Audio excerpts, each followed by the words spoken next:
Bonjour, chers internautes. Aujourd'hui, nous sommes revenus pour terminer un travail que nous avions entamé. Nous vous avions promis de terminer la chronique sur la chefferie du village de Diegoune. Et c'est ce que nous sommes revenus aujourd'hui pour vous montrer à nouveau. Comme nous l'avions si bien dit, Diegoune a une histoire. Diegoune a une histoire qui est méconnue même de la population diegounoise, surtout de nous jeunes.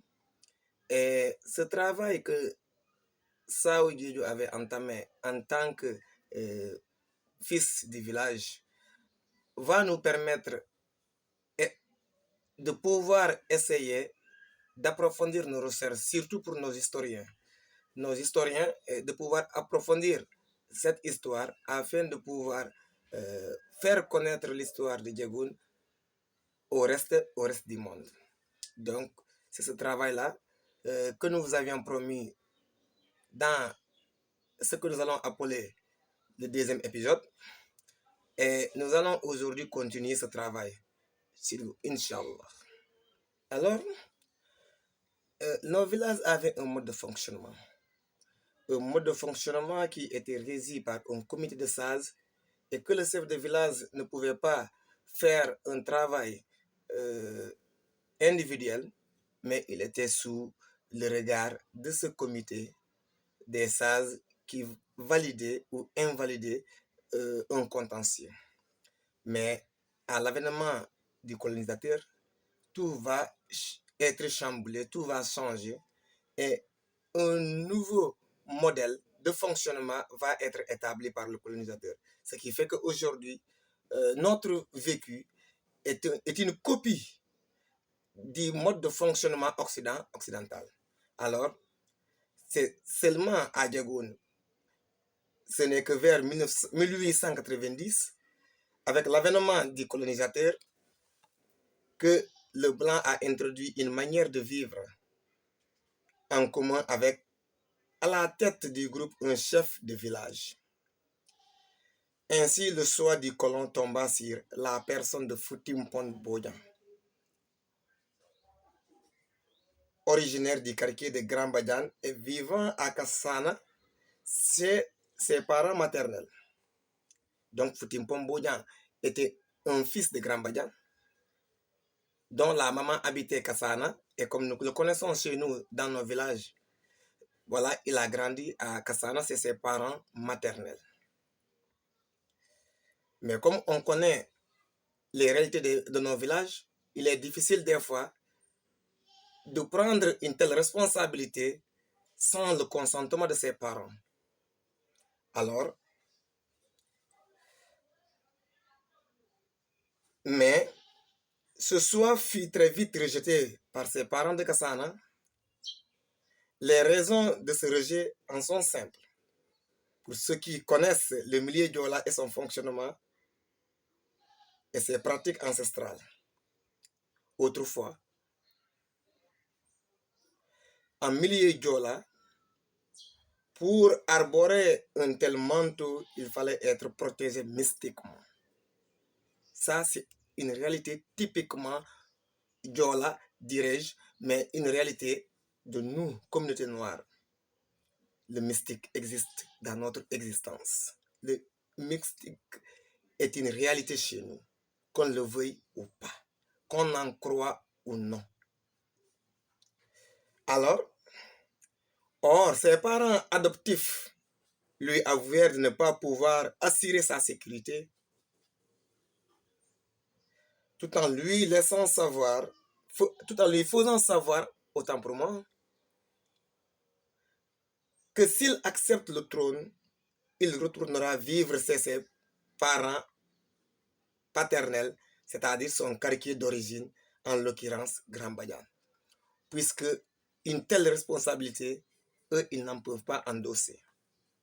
Donc, Foutimpon, s'il accepte le trône, il doit devoir quitter Kassana et retourner à Grand Badian, vivre chez ses parents, afin qu'ils puissent le protéger. Parce que eux, ils ne peuvent pas le protéger. La réalité en est simple. Puisque Kassana était un petit quartier, les parents adoptifs de Futimpon craignaient que les mauvais esprits manifestent leur colère dans ce quartier qui était mal protégé mystiquement. Alors, il lui était impossible dans ce quartier maternel de porter ce lourd fardeau qui lui pourra être fatal, voire même lui dérober la vie, donc lui ôter la vie. Dans cette situation, il était obligé de se rabattre chez ses parents d'origine pour leur exposer ce qu'il venait de recevoir des mains du colonisateur. Eux aussi, à leur tour, après l'avoir écouté attentivement, lui opposèrent un niet catégorique tout en le renvoyant chez ses parents maternels, milieu où il se trouvait jusqu'alors. Il qualifiait cette offre coloniale de mauvais augure. L'homme rejeté de partout se trouvait dans une impasse où il ne savait quoi faire et il était obligé de décliner l'offre coloniale pour retrouver son salut d'antan d'avec ses parents maternels que paternels. Ballotté entre Kassana et Grand Badiane, Foutimpo n'avait pas le choix. Kassana lui avouait qu'il ne pouvait pas le protéger. Grand Badiane lui dit la même chose et Foutimpo était dans une impasse. Difficile d'endosser une telle responsabilité puisque personne de ses parents paternels comme maternels ne voulait que ce trône soit à lui.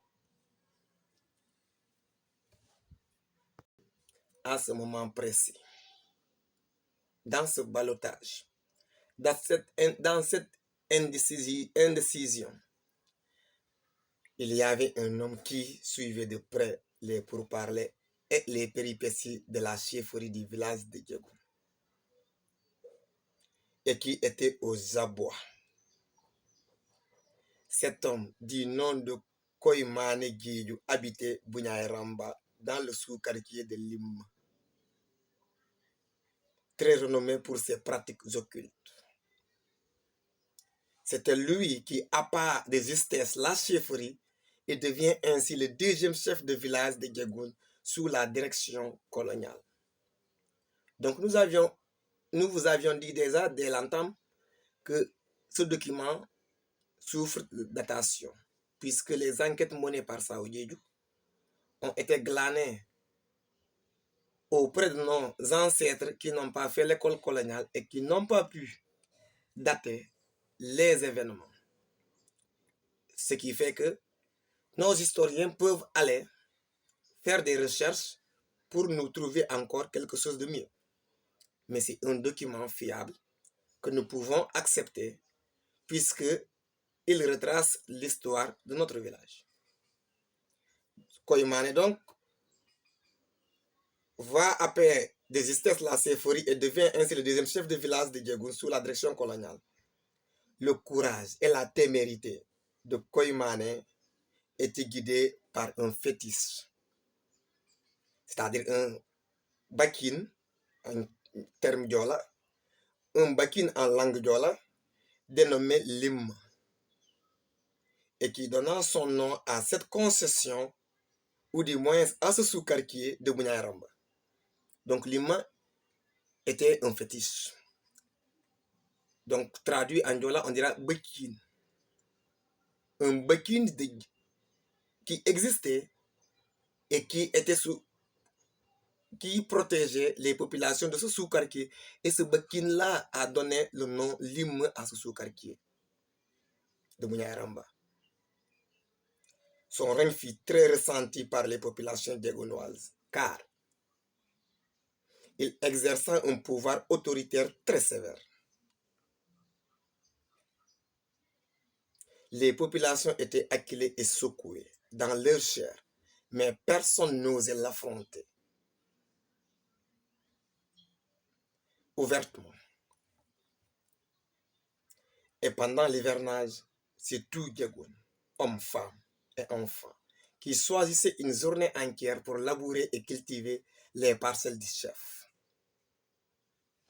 Il ne semait pas de pépinière pour la riziculture, mais au moment venu, l'on choisissait la meilleure pépinière pour le repiquage de ses rizières. Donc vous voyez, son règne a été une endurance pour les populations de Diogoune, parce qu'il exerçait un pouvoir autoritaire, une dictature, pourrais-je dire.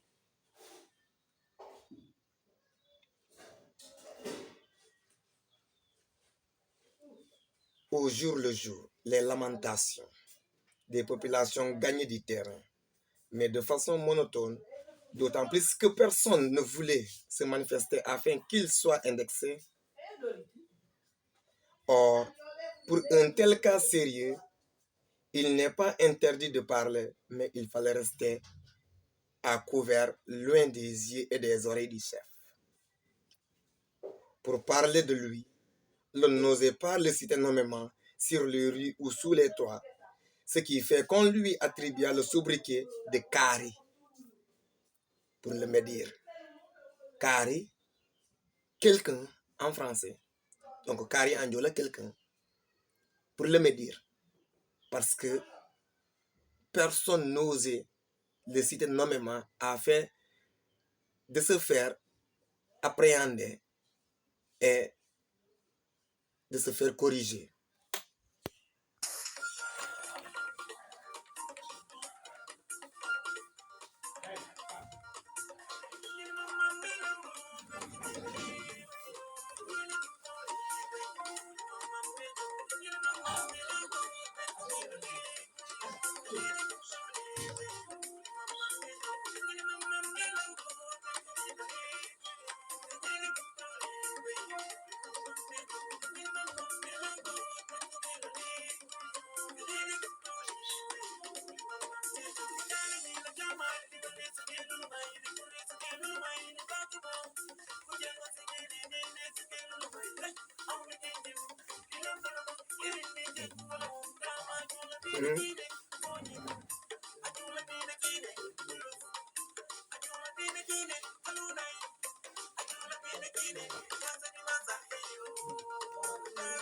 Donc, nous avions dit que pour le médire, les gens avaient peur.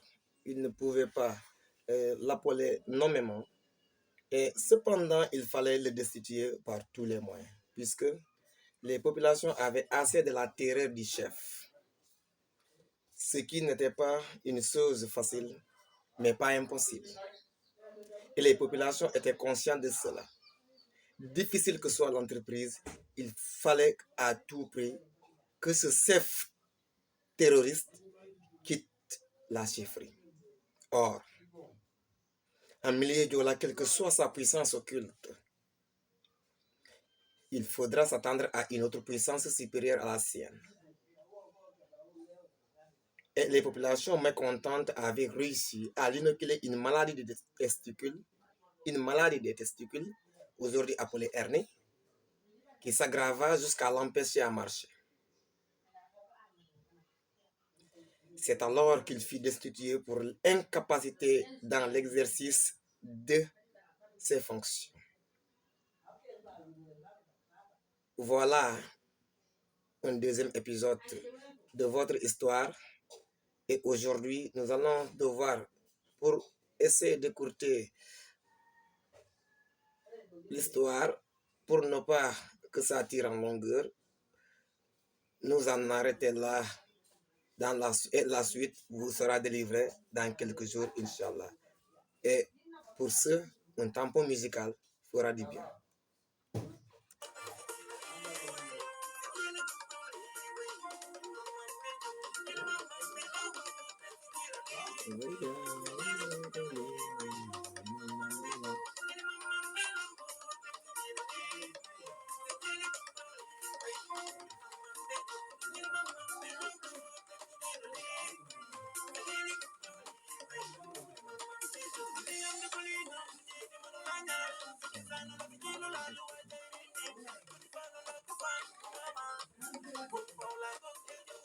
Et un grand coucou à Salex, natif de Singa. qui nous a offert